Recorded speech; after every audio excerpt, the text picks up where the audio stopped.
Hey y'all, Space Dad here. Processing your feedback while in the middle of development is a monumental task. It's no secret that the Star Citizen community has no shortage of opinions, and your tireless efforts in testing the persistent universe at all levels from Evocati to PTU to even our live alpha environment requires multiple initiatives to ensure that valuable feedback is properly received. Whether that's the developers themselves spending their time in Spectrum, Reddit, Twitch, and YouTube, to our growing community team and the likes of Ulf, Jake, Tamara, Christian, and more. Whew. As part of our continuing efforts to shine our proverbial spotlight on those folks who don't often get seen or heard from in traditional game dev spaces, we're changing up our origin story format this week to take a look at an entire team who outside of Evocati, folks may not even know exists. Whose efforts, much like those that we've just mentioned, is dedicated to collecting, processing, interpreting, and especially testing that feedback before passing it along to our developers for any potential action. So allow us to formally introduce you to the player experience team. In player experience, we're basically one of the many voices of the players. The reason why a player experience team matters the most, because not compared to other teams. Player experience actually takes the feedback from the community, actually understands the bugs that the live environment is facing. And we'll use those to make the game better.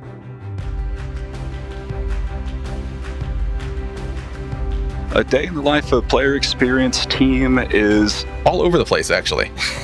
Sorry, I have to laugh. We almost don't know exactly what we're going to be doing that day. We're kind of like the late crew here. We start our day at 2 p.m. To be able to play alongside players when these builds go out. Beyond there, our day can exist from reviewing features that are upcoming. We go to the issue council, we check to see what bugs have been reported in the latest builds. One of our main objectives is taking those issues through the issue council and seeing if we can produce it in game. Sometimes we get what are called QATRs, QA test requests from devs. We report on those bugs, we tell developers here's what our findings were and how we got to the bugs, and here's what didn't work and what did work, and try all types of weird and interesting ways of breaking the game. We're the gap between the players and the developers. Working alongside the community team to make sure that your feedback gets heard. There's traditional QA and we have the live QA from the player experience team. Traditional QA takes care of upstream features as they're getting developed, while player experience actually attack things from a player experience point of view, going through the motions that a player would go through to try to target the issues in a way that dev QA probably wouldn't be able to reproduce. Some of us take a look in the specializations of the game. Like I go into specialization of medical gameplay, so I could see the ins and outs. I focus a lot of my time on mining and trading issues. Other members of the team love to dogfight. Some people love to do FPS combat or missions or bounty hunt. It's all over the place. So we have a great spread and we kind of get to have fun doing what we are excited to do. I think the main thing that I would want backers to know about our job and what our team does is that, we're listening to your feedback. Our team itself is actually quite full of backers. It kind of helps me put myself in their shoes rather than just look at the data and make a decision based off that data and not necessarily gameplay. A joke made on the team a lot is that it's easier to learn QA than it is to learn Star Citizen. I already had my pet peeve bugs I wanted fixed. I already knew how the issue council worked. I think it's important players do know that we see the issues, we see the issue council. We have some automated systems, and sometimes your issue council might say not a bug, but we are tracking it and we are aware of it. We go back manually and open them up when we see that happen, and we do want to address it and get it into the hands of the developers. No, I'm not the reason your ship got nerfed. Might be actually responsible for that a little bit. Don't put that in there, please. I know the Ares ion has been brought up before. Whenever we're looking to make changes to ships, it's a very much involved process with a lot of decision makers. We translate the concerns that players have and bring those into the developers' eyes. So in essence, we're just the messenger. So It wasn't me. It wasn't me. If there's one thing I want everyone to know is we're all very much passionate about how this project is run because we absolutely believe and love the project. being able to interact with a very dedicated community definitely allows us to gain a lot of insight into what the game should be and what the community envisioned the game to be. In the end, they're the ones who are really supporting the game, and they're the ones who are playing the game, and we're making a game for people to play it and have fun. And I think that's the most important part of it. People are at the heart of the Star Citizen experience, both from you outside and those within. And in the case of the player experience team, often the same folks transitioning from one to the other. And up next, it's time for another sprint report, so let's get to it. Let's start things off with these new docking areas being created for our high-tech space stations like August Dunlow found in orbit above the planet Crusader. Now, while docking came online a little while ago, several space stations and their respective archetypes still needed this work to enable docking at all the stations of the Stanton system. Next up, let's check in with the Drake Corsair and these gray box images of the mess hall interior, which looks to take some of its cues from what you may already be familiar with from the Drake Caterpillar.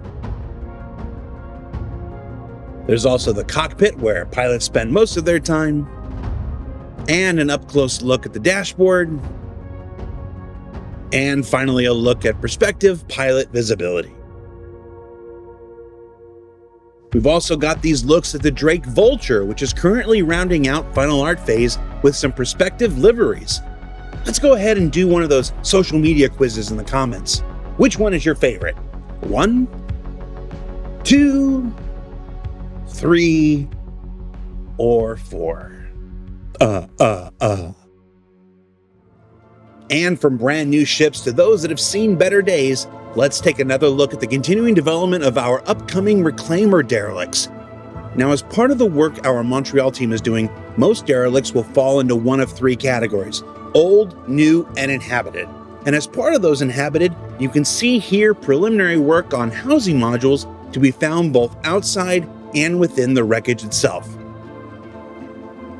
Tech is also being developed to allow the overall object container that contains the derelict within to pick up biome information from wherever it's dynamically spawned. That means if it's spawned in snow, it gets snow covering, or in this case, ivy and a variety of plant growth.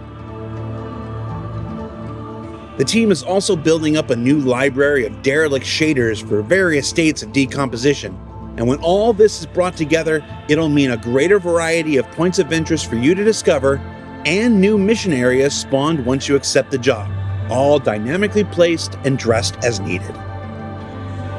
And before we move on, a short video look at the interior habitable spaces currently being fleshed out.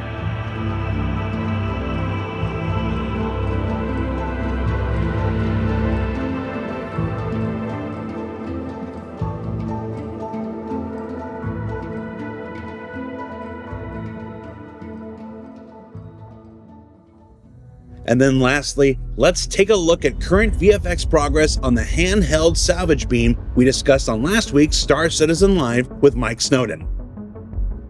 Now, while it's important to state that this effect you're seeing here is not final, repeat, not final, and this is a showcase only of the VFX involved, I hope we can all agree, this is still really cool as heck.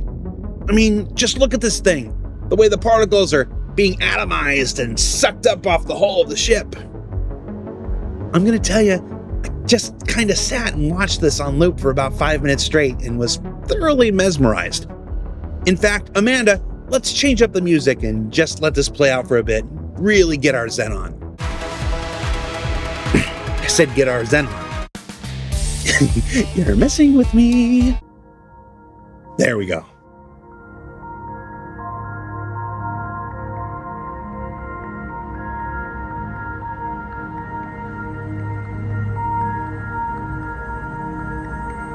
Of course, we'll learn more about salvage, ship-based and handheld, next quarter ahead of its much anticipated introduction to the persistent universe.